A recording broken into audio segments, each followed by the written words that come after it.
Hello everyone, welcome back. तो दोस्तों, स्वागत है एक बार फिर से आपका हमारे सेशन में। तो लास्ट लेक्चर में यार हमने मैट्रिसेस की बात की थी। मैं मानते हुए चल रहा हूँ कि इसको आप अच्छे से रिवाइज कर कर आए हैं। ठीक है। तो ये पूरी बातें होगी थी। मैंने आपको कुछ क्वेश्चंस भी दिए थे होमवर्क के लिए। ठीक है। तो ये सारी बातें हमने अच्छे से कर ली थी। तो चलो आज के सेशन पे आगे काम करेंगे। अब ध्यान से सुनना। आज का जो हमारा काम होगा वो क्या होगा। जैसे फॉर एग्जाम्पल मैं आपके सामने कोई भी एक मैट्रिक्स बना रहा हूँ। ठीक है। जैसे मैंने आपके सामने कोई भी एक मैट्रिक्स बनाया। जैसे मान लो कि ये एक मैट्रिक्स है। ये मैं आपके सामने एक मैट्रिक्स बना रहा हूँ। ठीक है।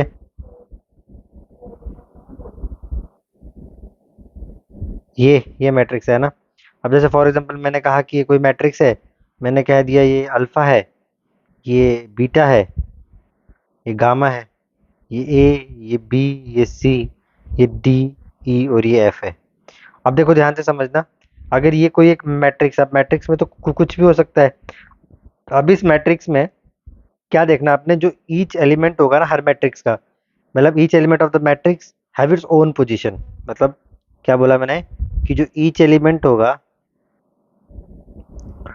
ईच एलिमेंट ऑफ मैट्रिक्स, उसकी क्या होगी, एक अपनी पोजीशन होगी।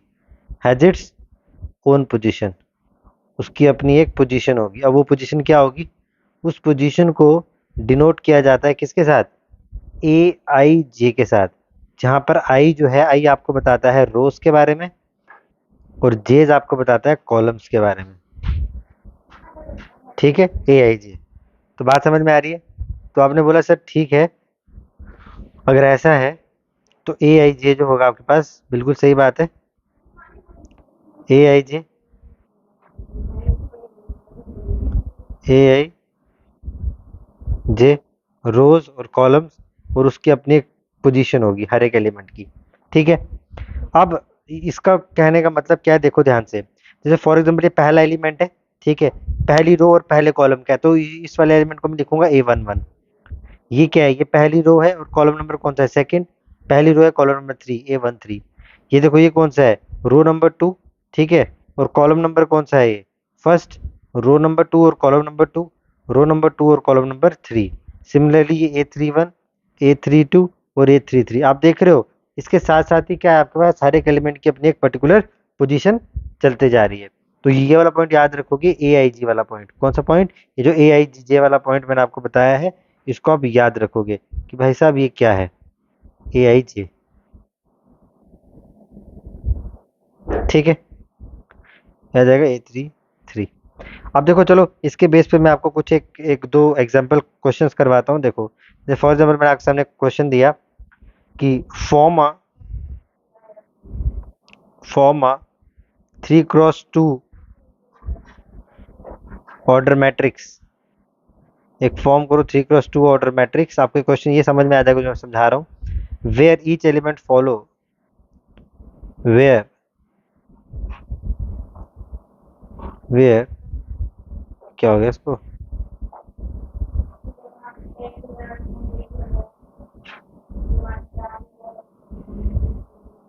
वेयर ईच एलिमेंट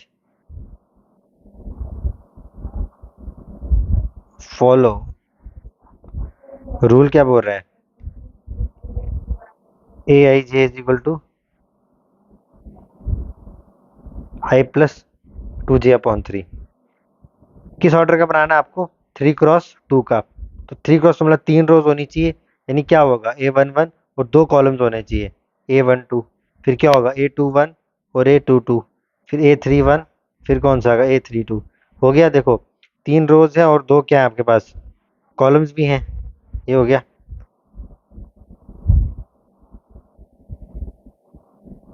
ये मैंने बना दिया आपके सामने एक मैट्रिक्स। ठीक है।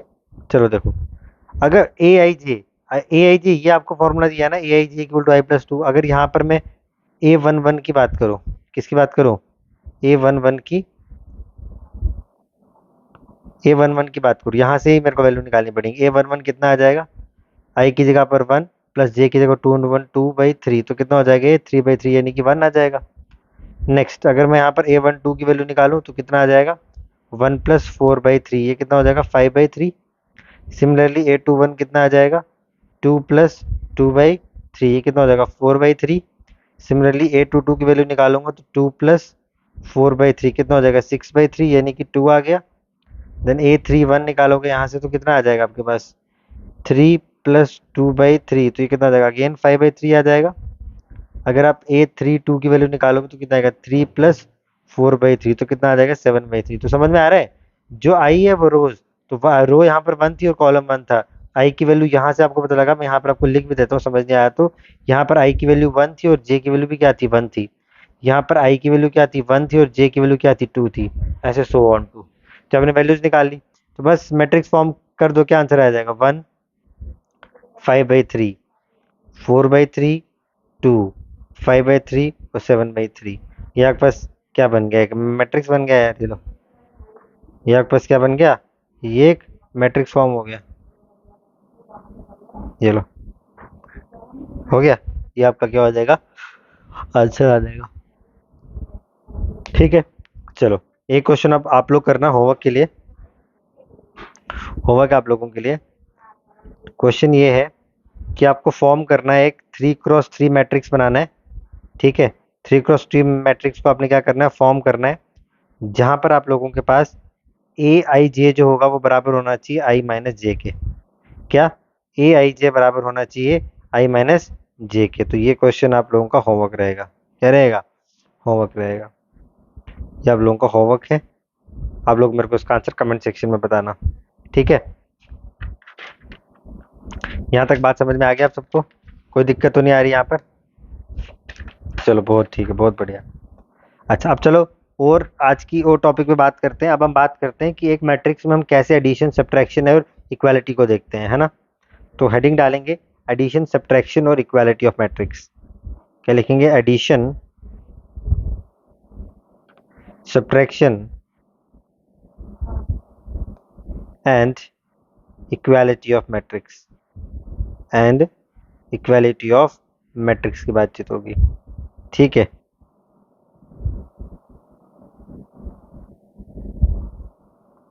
तो ये आपके पास आ गया सारा का सारा, तो इसको अपन करेंगे।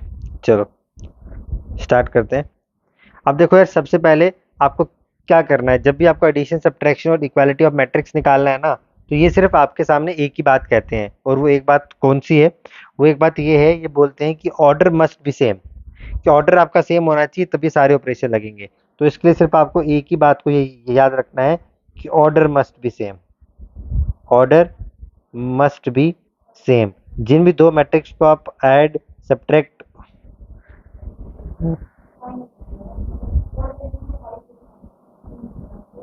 कह रहा है जिन भी दो मैट्रिक्स को आप ऑड, ऐड, सब्ट्रैक्ट या इक्वल कर रहे हो, वो क्या कह रहा है, ऑर्डर मस्ट बी सेम, उन सबका ऑर्डर क्या होना चाहिए, सेम होना चाहिए, ऑर्डर मस्ट बी सेम होना चाहिए। बोलो बातचीत समझ में आ गई, तो ऑर्डर मस्ट बी सेम होना चाहिए, ये सबसे इंपॉर्टेंट लाइन है यहाँ पे।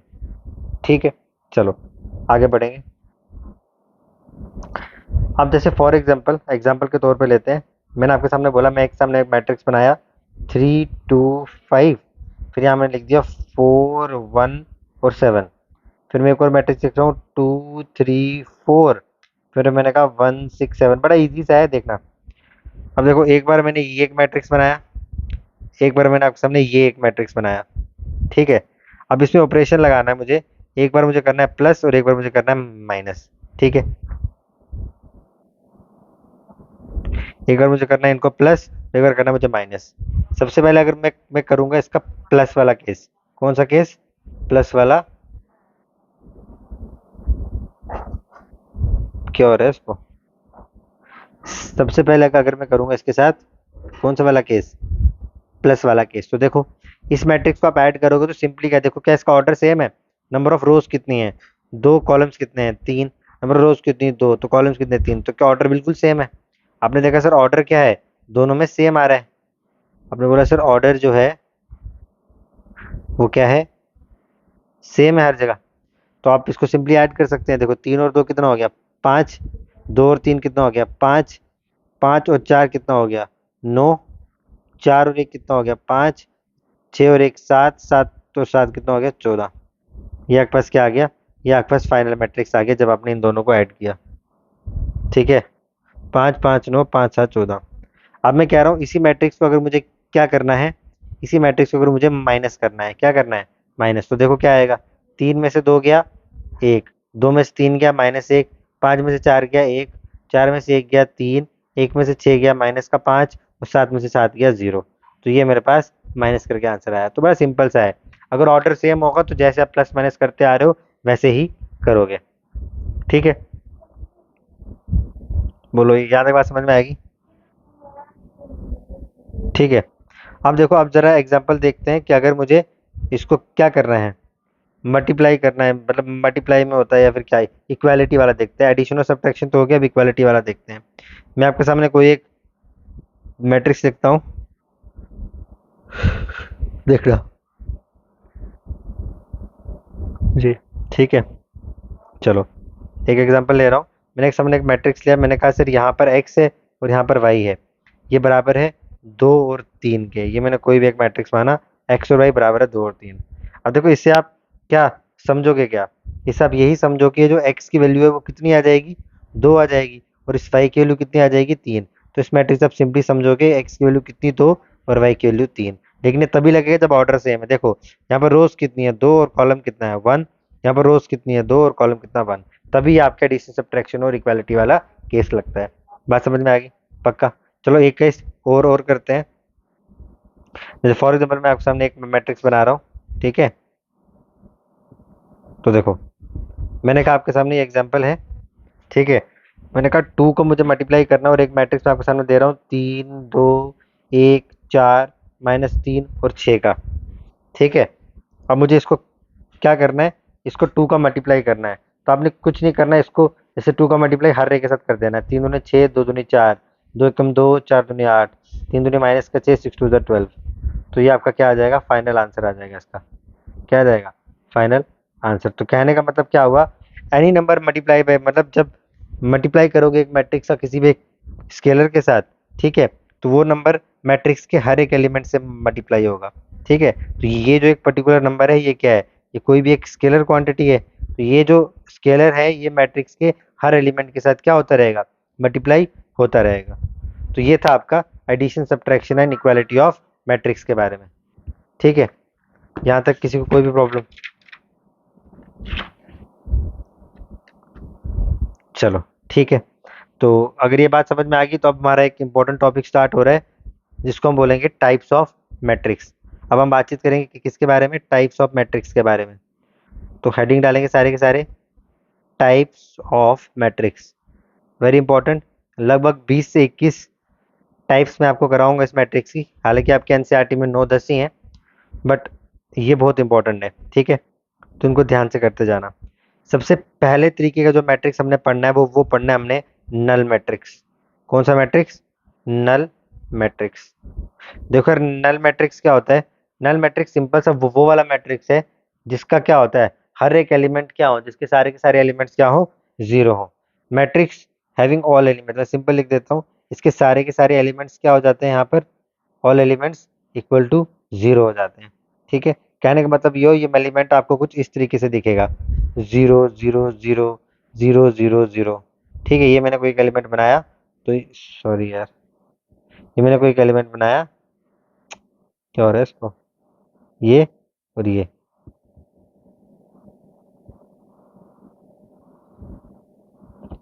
ठीक है,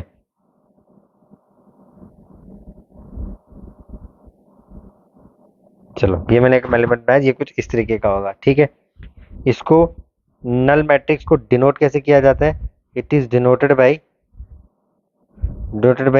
सिंपली किसके साथ, जीरो के साथ इसको किया जाता है डिनोट।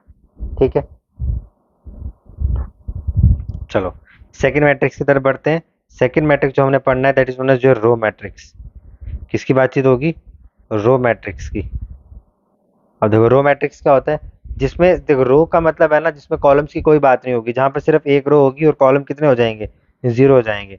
क्या होती है यहाँ पर, सिर्फ और सिर्फ ओनली वन रो प्रेजेंट होगी। क्या होगी, ओनली वन रो। तो यानी कि इसका जो ऑर्डर होगा, इस मैट्रिक्स का जो ऑर्डर होगा, ऑर्डर हमको पता है कि number of rose into number of columns होगा। वो कितना होगा, रोज तो एक और कॉलम कितने हैं, रोज के आपके पास एक है और कॉलम आपके जितने मर्जी हो सकते हैं, तो जीरो नहीं होंगे, कॉलम जितने मर्जी हो सकते हैं। तो ये इंपॉर्टेंट पॉइंट है। अगर मैं आपको एग्जांपल के तौर पे समझाऊं तो मैं आपको सिंपली एक मैट्रिक्स बना के दिखाता हूँ। ठीक है, देखना, मैं आपके सामने कोई भी मैट्रिक्स जिसमें एक रो है, मैंने कहा A B C D E, ये मैंने एक मैट्रिक्स बना दिया। देखो रो एक है, लेकिन इसमें कॉलम्स कितने हैं, 1 2 3 4 5, तो इसका ऑर्डर क्या हो जाएगा, 1 × 5। तो ये चीज़ को ध्यान में रखेंगे। रो मैट्रिक्स में क्या होगा आपके पास, सिर्फ एक रो होगी। नल मैट्रिक्स में क्या होगा आपके पास, सारे के सारे एलिमेंट्स क्या होंगे, जीरो होंगे। डन। चलो नेक्स्ट आएंगे कॉलम मैट्रिक्स के ऊपर। कौन सा matrix, column matrix, COLUMN, column matrix. अब कॉलम मैट्रिक्स क्या होता है, एक ऐसा मैट्रिक्स जिसमें क्या हो, सिर्फ और सिर्फ एक रो हो। ठीक है, ओनली वन रो, जिसमें सिर्फ और सिर्फ क्या हो, ओनली, सॉरी रो नहीं, ओनली सिर्फ एक कॉलम हो। अब एक कॉलम होना चाहिए। ठीक है, रो जितनी मर्जी जितनी हो सकती है, तो इसका ऑर्डर क्या हो जाएगा, अब रो जितनी मर्जी जितनी तो एन, बट कॉलम एक, तो इसका ऑर्डर कितना हो जाएगा, n×1। ठीक है, चलो एक एग्जांपल के तौर पे करते हैं। मैंने आपके सामने एक ऑर्डर पे एक मैं मैट्रिक्स बना रहा हूँ। ठीक है, देखना ध्यान से, मैं एक मैट्रिक्स बनाता हूँ। अब इसके एलिमेंट्स देखो, मैं आपके सामने लिख रहा हूँ, मैं कुछ भी कह दूंगा, मैं एक कॉलम होना चाहिए, A B C D E। देखो क्या है, कॉलम कितने हैं, एक ही है, बट रोज बहुत सारी हैं। कितनी है, 5 है, तो इसका ऑर्डर कितना हो जाएगा, 5 × 1। तो ये भी आपको पता लग गया कि सर कॉलम मैट्रिक्स क्या होता है। कॉलम मैट्रिक्स आपने बोला जिसमें पास सिर्फ और सिर्फ एक कॉलम हो। तो एक बार फटाफट से इनको मतलब रिवाइज करते हैं। ठीक है, तो क्या हो जाएगा इसका आंसर, देखते जाना। आपने बोला सर नल मैट्रिक्स जिसमें सारे के सारे एलिमेंट्स क्या हो, जीरो हो जाएं। ठीक है, उसको आप क्या बोलोगे, एक नल मैट्रिक्स बोलोगे। डन, सारे के सारे एलिमेंट्स क्या हो, जीरो हो जाएं। फिर रो मैट्रिक्स जिसकी सिर्फ एक रो हो। ठीक है, एक रो आपको देखने को मिले, इसका सबसे इंपॉर्टेंट पॉइंट ये है कि इसका ऑर्डर कुछ भी हो सकता है, 1 × n। कॉलम मैट्रिक्स जिसका सिर्फ एक कॉलम हो, ऑर्डर क्या होगा इसका, n×1 का। बोलो ये वाली बात आपको समझ में आ गई। ठीक है, ये 3 तरीके के मैट्रिक्स में किसी को कोई भी डाउट है, ठीक है, नहीं है ना। तो एक्चुअल में क्या है कि आज थोड़ा सा ना इसमें बैटरी वगैरह का भी इशू है, तो आज के लेक्चर को मुझे यहीं वाइड अप करना पड़ेगा। फिर हम जो इसके आगे जो है बाकी टाइप ऑफ मैट्रिक्स वो हम नेक्स्ट लेक्चर में कंटिन्यू करेंगे। ठीक है, तो इसको जितना पढ़ा है इसको प्लीज़ रिवाइज करके आना। ठीक है, फिर मिलेंगे बहुत ही जल्द नेक्स्ट लेक्चर में। टिल देन टेक केयर, जय हिंद, जय भारत गाइस।